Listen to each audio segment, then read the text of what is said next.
11ویں صدی عیسوی کے آخر 1095 سے صلیبی جنگوں کا آغاز ہوا اور یہ سلسلہ 13ویں صدی عیسوی کے آخر 1095 سے 1291 تک جاری رہا۔ 2 برس سے زائد اس معرکہ آرائی میں جرمنی، فرانس، برطانیہ اور یورپ کے تمام عیسائی حکمرانوں نے حصہ لیا۔ ان صلیبیوں کا مقابلہ والی موصل اماد الدین زنگی، سلطان نور الدین زنگی اور سلطان صلاح الدین ایوبی جیسے مجاہدوں نے کیا۔ ایوبی خاندان کے بعد مملوک ترک صلیبیوں سے نبرد آزما رہے۔ اس طرح کل 7 بڑی صلیبی جنگیں ہوئیں۔ صلاح الدین کا تعلق کرد قوم سے تھا۔ وہ 1138 میں موجودہ عراق کے شہر تکریت کے مقام پر پیدا ہوا۔ اس کا نام یوسف رکھا گیا۔ صلاح الدین نے سلطان نور الدین زنگی کے زیر سایہ تربیت پائی۔ 1160 میں جب صلیبیوں کو صلاح الدین ایوبی نے مصر سے نکال بار کیا تو خلیفہ العاضد الدین اللہ نے یوسف کو ملک الناصر صلاح الدین ایوبی کا نام عطا کیا۔ اس وقت صلاح الدین ایوبی کی عمر 22 سال تھی۔ سلطان نور الدین زنگی کی طرح سلطان صلاح الدین ایوبی کو بھی بیت المقدس سے عشق تھا۔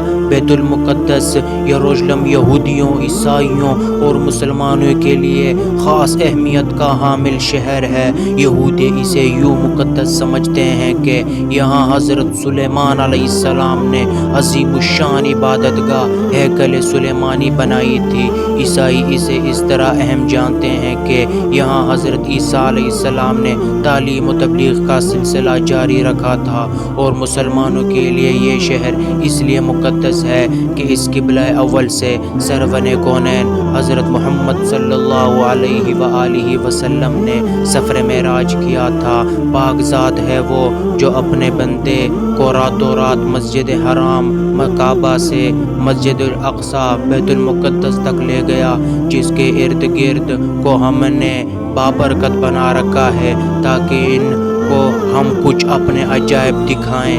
بے شک اللہ تعالیٰ سب سننے والا اور سب دیکھنے والا ہے۔ سورۃ بنی اسرائیل 638 میں خلیفہ ثانی حضرت عمر رضی اللہ تعالی عنہ نے بیت المقدس کو فتح کیا۔ اس فتح کے نتیجے میں مسلمان اور عیسائی یہاں پرامن طور پر رہنے لگے۔ یہودی، عیسائی اور مسلمان دیگر علاقوں سے یہاں زیارت کے لیے آتے رہے۔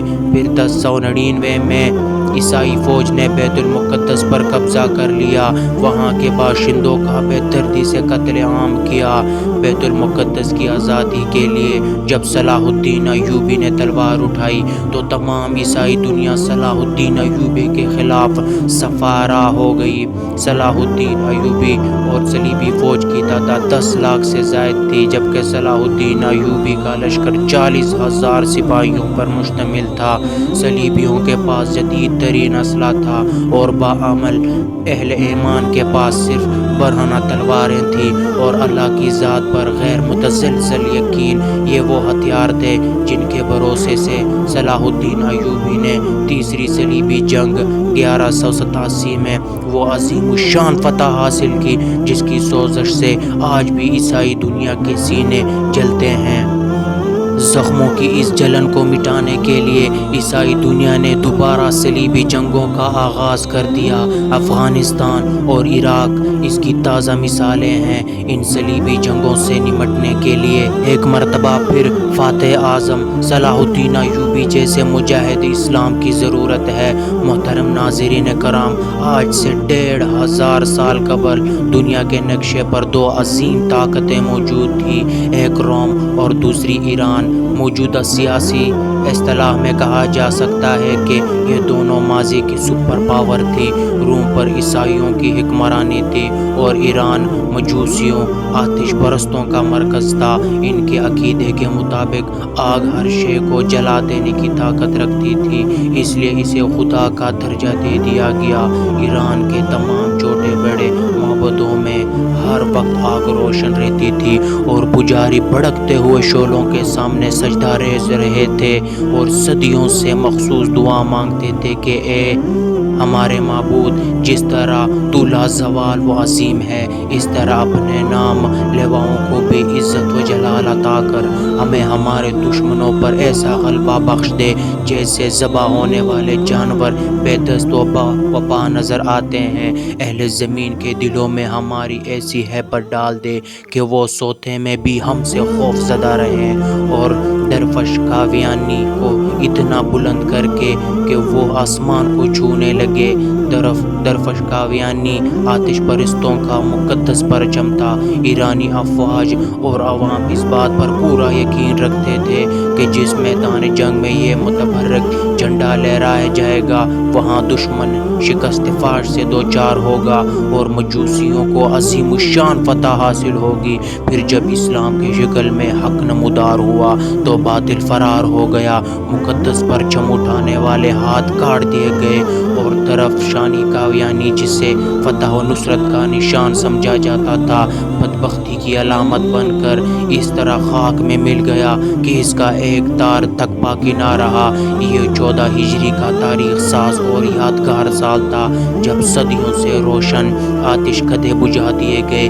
آگ کے پجاری کہا کرتے تھے کہ یہ شعلے کبھی سرد نہیں ہوں گے اور انہیں بجھانے والی مخلوق آج تک پیدا نہیں کی گئی، مگر جب ایمان کی تیز ہوائیں فاران کی چوٹیوں سے اتر کر ایران کے میدانوں میں داخل ہوئی تو پھر سب کچھ خس و خاشاک کے مانند اڑنے لگا۔ نوشیروان کی نادر و قیمتی یادگاریں مٹی کے کھلونوں کی طرح حقیر اور ارزاں ٹھہری۔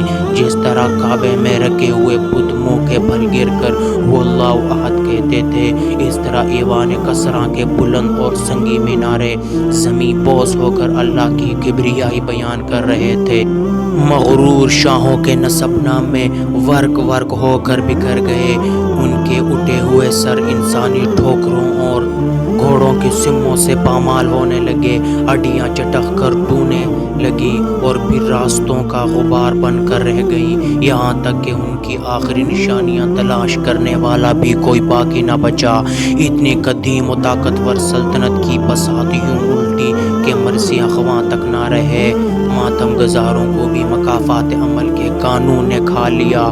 موت کا خونی دہن اپنے پورے طول و عرض کے ساتھ کھلا ہوا تھا، اور ایران کے فضاؤں میں بہت دن تک یہ ہولناک صدا گونجتی رہی، ہے کوئی اور، ہے کوئی اور۔ پھر جواب میں وقت کے نقیب نے پکار کے کہا کہ کوئی نہیں سوائے اللہ کے۔ یہ آواز سنتے ہی لشکر اسلام کے سپہ سالار حضرت سعد بن ابی وقاص رضی اللہ تعالیٰ عنہ کی شمشیر اپنی نیام میں چلی گئی، اور نہ جانے کتنی راتوں سے کرب کے عالم میں جاگنے والے خلیفہ حضرت عمر فاروق کو قرار آ گیا۔ یہ تھا جنگ قادسیہ کا مختصر حال، جس نے ایرانیوں کی کمر توڑ کر رکھ دی تھی، اور شہنشاہ یزدگرد کسی زخمی بھیڑیے کی طرح اپنی ہی زمین پر پناہ ڈھونڈتا پھر رہا تھا۔ اہل ایمان کی یلغار جاری رہی، یہاں تک کہ مجاہدین اسلام کے گھوڑوں نے مدائن خوزستان، اہواز، نہاوند، اصفہان، ہمدان، رے، کرمان، سستان اور خراسان کو روند ڈالا۔ شہنشاہ یزدگرد فرار ہو کر ترکستان چلا گیا۔ مسلم سالار احنف بن قیس نے ایران کا سارا خزانہ مال غنیمت کے طور پر خلیفہ کی خدمت میں مدینہ منورہ بھیج دیا۔ زر و جواہر کے اس انبار کو دیکھ کر حضرت عمر فاروق رونے لگے۔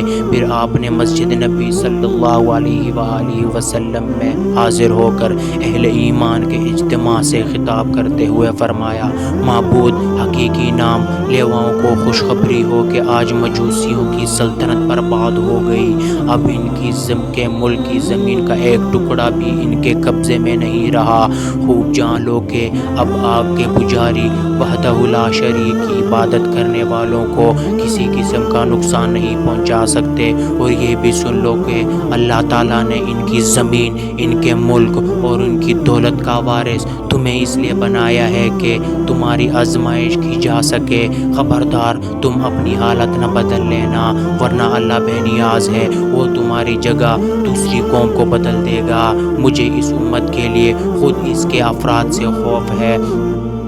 ایرانیوں کی شکست فاش اور مسلمانوں کی عظیم الشان فتح کی خبریں قیصر روم کے دربار میں بڑی حیرت کے ساتھ سنی گئی۔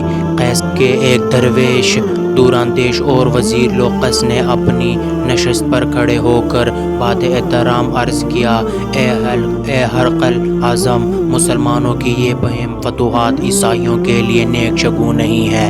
اس سے پہلے کہ یہ خونی سیلاب ہمارے سرسب و شاداب علاقوں کو بہا کر لے جائے، ہمیں ایک مضبوط حصار بنا لینا چاہیے۔ اس سے پہلے کہ وزیر لوکس اپنی بات مکمل کرتا، بوڑھا پادری شہرام اپنی جگہ سے اٹھا اور انتہائی متکبرانہ لہجے میں ہرقل اعظم کو مخاطب کر کے کہنے لگا، شہنشاہ کو معلوم ہونا چاہیے کہ ایرانی آتش پرست تھے، اس لیے آگ کی خوراک بن گئے، مگر ہم اہل صلیب ہیں اور صلیب ہی ہماری محافظ نگہبان ہے۔ شہرام کے بعد دوسرے پادریوں نے بھی دربار میں پرجوش تقریریں کی۔ قیصر روم مکمل طور پر پادریوں کے زیر اثر تھا، اس لیے اس نے اپنے سیاسی مشیر لوقس کی باتوں پر کوئی دھیان نہیں دیا۔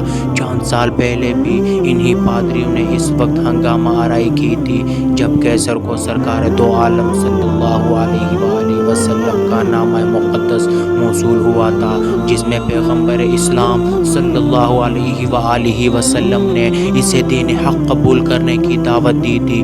قیصر روم سرور کونین صلی اللہ علیہ وآلہ وسلم کی دعوت سے متاثر ہو چلا تھا، مگر جب اس نے پادریوں کی جماعت کو غضبناک حالت میں دیکھا تو اسلامی وفد کو اپنے دربار سے اٹھا دیا۔ اللہ کے آخری رسول صلی اللہ علیہ وآلہ وسلم دنیا سے رخصت ہوئے۔ صرف 4 سال کا مختصر ترین عرصہ ہوا تھا۔ دنیا کے بڑے بڑے کاہن، نجومی، سیاست اور جنگ کے ماہرین سوچ بھی نہیں سکتے تھے کہ پیغمبر اسلام کے نام لیوا صحرا کے دامن سے نکل کر ایران جیسی عظیم طاقت کی بساط الٹ کر رکھ دیں گے۔ وہ ایرانی جو خود کو دنیا کی سب سے مہذب اور طاقتور قوم سمجھتے تھے، جب پہلی بار مسلمان سفیر حضرت عبداللہ بن حذافہ رضی اللہ تعالی عنہ رسول اللہ صلی اللہ علیہ وآلہ وسلم کا نام مقدس لے کر ایرانی شہنشاہ خسرو پرویز کے دربار میں ایک خاص ادائی بے نیازی اور جلال ایمانی کے ساتھ داخل ہوئے تھے تو ایرانی شہنشاہ نے صحابی رسول صلی اللہ علیہ وآلہ وسلم کو بڑی نفرت و حقارت کے ساتھ دیکھا تھا۔ پھر خسرو پرویز نے نامہ رسول اللہ صلی اللہ علیہ وسلم چاک کرتے ہوئے پوری عرب قوم کو انتہائی ذلت آمیز لہجے میں مخاطب کرتے ہوئے کہا تھا، اے سومسار، چپکلی نما جانور کا گوشت کھانے والوں اور اے اونٹ کا دودھ پینے والوں۔ پھر جب ناکام سفارت کے بعد حضرت عبداللہ بن حذافہ رضی اللہ تعالیٰ نے رسالت مآب صلی اللہ علیہ وآلہ وسلم کی خدمت اقدس میں حاضر ہو کر نامہ مبارک چاک کرنے کا واقعہ سنایا تو سرور کونین صلی اللہ علیہ وآلہ وسلم نے فرمایا، خسرو نے میرا خط چاک نہیں کیا، اپنی حکومت کے ٹکڑے کر دیے۔ چند روز بعد ہی خسرو پرویز کے بیٹے شیرویہ نے بڑی بے رحمی کے ساتھ اپنے باپ کو قتل کر ڈالا۔ پھر چند سال بعد حضرت عمر فاروق رضی اللہ تعالی عنہ نے ایرانی سلطنت کے مضبوط ترین ستونوں کو کسی پوشیدہ کتاب کے اوراق کی طرح ہوا میں اڑا دیا۔ قیصر روم کا وزیر لوقس اس واقعے سے باخبر تھا، اس لیے اس نے بھرے دربار میں مسلمانوں کی فتوحات اور یرغار کے سلسلے میں اپنے خدشات ظاہر کیے تھے۔ لوقس کا شمار اپنے وقت کے ذہین ترین افراد میں ہوتا تھا۔ اس کی جاگنے والی آنکھوں نے نوشتہ دیوار پڑھ لیا تھا کہ اب مسلمانوں کو رومیوں کے حریف طاقت بننے سے کوئی نہیں روک سکتا۔ یہی وجہ تھی کہ لوقس بار بار قیصر روم کو صورتحال کی سنگینی کا احساس دلانے کی کوشش کرتا رہا۔ پادری شہرام کے جاسوس محل کے گوشے گوشے میں پھیلے ہوئے تھے۔ جب ان جاسوسوں نے قیصر روم اور وزیر کی خفیہ ملاقاتوں کی اطلاع دی تو پادری شہرام گہری سوچ میں ڈوب گیا۔ پھر اس نے وزیر لوقس کو سیاسی منظرنامے سے ہٹانے کی تدبیر سوچ لی۔ اس وقت روم عیش پرستیوں کا مرکز تھا۔ بادشاہ، وزیر و امیر اور خواص و عام رقص و سرور و شراب نوشی کو انسانی زندگی کا ایک لازمی حصہ سمجھتے تھے۔ کیف و نشاط کی زندگی گزارنے پر کوئی قانونی اور اخلاقی پابندی عائد نہیں تھی۔ اپنی اسی ماحول کے زیر اثر وزیر لوقس بھی کیف و نشاط کا دلدادہ تھا۔ پادری شہرام نے اس کی اسی کمزوری سے فائدہ اٹھایا۔ ایک رات جب لوقس خوبصورت عیسائی رقاصہ سوسن کا ہوش روبا رقص دیکھ رہا تھا تو مسلسل شراب نوشی کے اثر سے اس کے ہوش و حواس زائل ہوتے جا رہے تھے۔ پھر اس کیفیت میں اس نے سوسن سے رات کا آخری جام طلب کیا۔ سوسن بصد ناز و ادا لہراتی ہوئی آگے بڑھی اور اس نے دوسری زر و نگار سراہی سے لوقس کا جام لبریز کیا۔ اس سراہی میں پادری شہرام کے منصوبے کے مطابق ایک خاص زہر شامل کر دیا گیا تھا جسے بڑے سے بڑا طبیب بھی آسانی کے ساتھ نہیں پہچان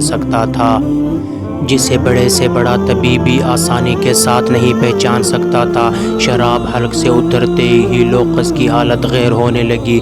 وہ شدید کرب و علم کے عالم میں فرشی نشست سے اٹھا اور لڑکھڑاتی زبان میں رقاصہ سے پوچھنے لگا، سوسن، آج تو نے مجھے کیسی شراب پلا دی کہ میرے دل کی دھڑکنیں قابو میں نہیں ہیں؟ سوسن کے احمر ہونٹوں پر قاتلانہ تبسم ابھر آیا۔ سلطنت روم کے عظیم وزیر، ساقی بھی وہی ہے، جام و پیمانہ اور سراہی بھی وہی۔ شاید یہ موسم بہار اور چاندنی رات کا اثر ہے کہ شراب میں تیزی آ گئی اور نشہ عام دنوں سے زیادہ گہرا ہو گیا۔ لوقس کچھ اور کہنا چاہتا تھا مگر اچانک اس نے دونوں ہاتھوں سے اپنے دل کو پکڑ لیا۔ وزیر سلطنت کا چہرہ پسینے سے تر ہو گیا۔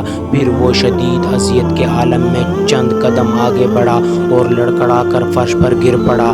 لوقس کی یہ حالت دیکھ کر رقاصہ سوسن مسلسل مسکرائے جا رہی تھی۔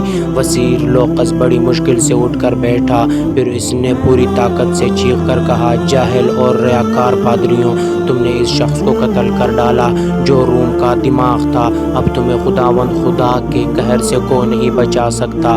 یہ کہہ کر لوقس نے ایک بار پھر کھڑے ہونے کی کوشش کی لیکن وہ اپنے قدموں کا توازن برقرار نہ رکھ سکا اور دوبارہ اوندھے منہ قالین پر گر پڑا۔ پھر چند لمحوں بعد اس کی حرکت قلب بند ہو گئی۔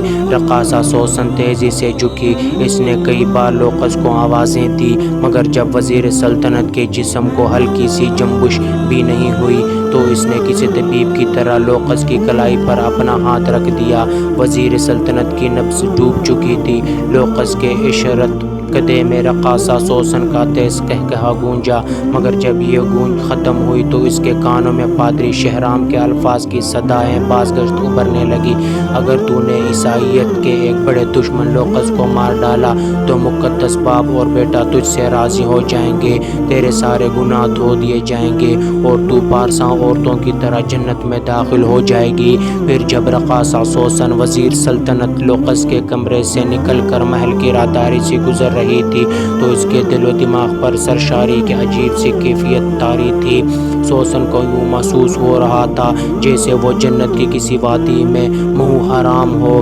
دوسرے دن قیصر روم اپنے مشیر خاص کی لاش پر اداس کھڑا تھا۔ شاہی طبیب تمام تر کوششوں کے باوجود اس زہر کی نشاندہی نہ کر سکے جسے پادری شہرام نے بڑی ذہانت کے ساتھ لوقس کے جسم میں داخل کرایا تھا۔ پھر وہی ہوا جس کی پیشگوئی لوقس نے اپنی موت سے پہلے کی تھی۔ اب اسلامی لشکر عیسائی سلطنت کی طرف پیش قدمی کر رہے تھے۔ پھر کچھ دن بعد ہی امین الامت حضرت عبیدہ بن جراح عنہ رضی اللہ تعالیٰ عنہ کی قیادت میں اسلامی فوج نے دمشق، اردن و حمص پر قبضہ کر لیا۔ یہ تمام عیسائی علاقے قیصر روم کی حدود سلطنت میں شامل تھے۔ حضرت عبیدہ نے جزیہ لے کر تمام عیسائیوں کو مکمل امان بخشی اور برابری کے حقوق ادا کیے۔ نہ کسی عورت کی آبرو ریزی کی گئی، نہ کسی بوڑھے اور بچے کو قتل کیا گیا اور نہ ان کے مکانوں کو آگ لگائی گئی۔ مسلمانوں کے اس طرز عمل کو دیکھ کر عیسائی عورتیں اور مرد آپس میں گفتگو کیا کرتے تھے کہ یہ کیسے فاتح ہیں کہ جنہوں نے ہماری عزت و آبرو کے پیراہن کو چاک نہیں کیا، ہمیں سامان رسوائی کے ساتھ بازاروں میں نہیں پھرایا اور ہمارے مال و متاع کی طرف دیکھ دیکھنا تک گوارا نہیں کیا۔ زندگی کی یہ راتیں، یہ امن و سلامتی، یہ عدل و انصاف اور یہ مساوات تو ہمیں ہرقل اعظم قیصر روم نے بھی نہیں بخشا تھا۔ دمشق، اردن اور حمص کی فتوحات نے رومی عیسائیوں کو بدحواس کر دیا تھا۔ پھر مقامی باشندوں کی ایک بڑی جماعت قیصر روم کے دربار میں اس طرح داخل ہوئی کہ ان کے بال بکھرے ہوئے تھے اور گریبان چاک تھے۔ وہ سب کے سب سر سے پاؤں تک درد کی تصویر بنے ہوئے تھے۔ قیصر روم نے ان شکستہ حال لوگوں کی طرف بڑی حیرت سے دیکھا اور پھر انتہائی نرم لہجے میں پوچھا، اے یسوع مسیح کے ماننے والوں، آخر تم پر کیا افتاد پڑی ہے؟ دمشق اور اردن کے عیسائیوں نے رو رو کر کہا، اے ہرقل اعظم، اے عیسائیت کے نگہبان، ہم پر افتاد نہیں پڑی ہے بلکہ قیامت ٹوٹی ہے۔ ہماری فریاد سن اور ہمارے دکھوں کا مداوا کر۔ فریادیوں کی یہ گریہ وزاری دیکھ کر قیصر روم کے چہرے کا رنگ بدل گیا اور اس نے انتہائی طنز و تیز لہجے میں فریادوں سے پوچھا، وہ کون ہے جس نے تم پر یہ قیامت توڑی ہے؟ پھر میں اسے عبرتناک سزا دوں گا اور تمہارے تمام دکھوں کا ازالہ کروں گا۔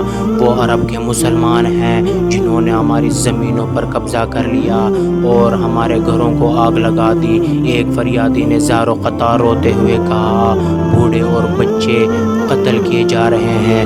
دوسرے فریادی نے ہچکی سے روتے ہوئے دنیا کا سب سے بڑا جھوٹ بولا، اے ہمارے بادشاہ، صلیب کی بیٹیاں بے امان ہیں، وہ مسلمانوں کی ہوس کا نشانہ بن رہی ہیں۔ فریادی نے عیسائیوں کی بربادی کا نقشہ کچھ اس طرح کھینچا کہ قیصر روم غضبناک ہو کر اپنے تخت پر کھڑا ہو گیا اور زہر آلود لہجے میں بولا، میں نے صلیب کے بندوں کی فریاد سن لی۔ تم سے میرا وعدہ ہے کہ اس وقت تک چین سے نہیں بیٹھوں گا جب تک تمہیں تمہاری زمینیں واپس نہیں مل جائیں گی۔ آج سے تم انطاکیہ میں ہمارے مہمان خاص ہو۔ اس وقت انطاکیہ قیصر روم کا دارالحکومت تھا۔ فریادی خوشی خوشی دربار سے چلے گئے۔ مسلمانوں کے سلسلے میں ان کی مکارانہ چال کامیاب ہو گئی تھی۔ قیصر روم رات بھر سکون سے نہیں سو سکا، بار بار اس کی آنکھ کھل جاتی تھی اور نظروں کے سامنے وزیر سلطنت لوقس کا چہرہ ابھر آتا تھا۔ تم سچ کہتے تھے لوقس کہ مسلمانوں کی یلغار ایران کی حدود تک نہیں ٹھہریں گی۔ قیصر روم بڑے حسرت زدہ لہجے میں اپنے مرحوم سیاسی مشیر کو غائبانہ مخاطب ہو کر کہتا، کاش تم زندہ ہوتے اور مشورہ دیتے کہ ایسی نازک صورتحال میں مجھے کیا حکمت عملی اختیار کرنی چاہیے۔ جاری ہے۔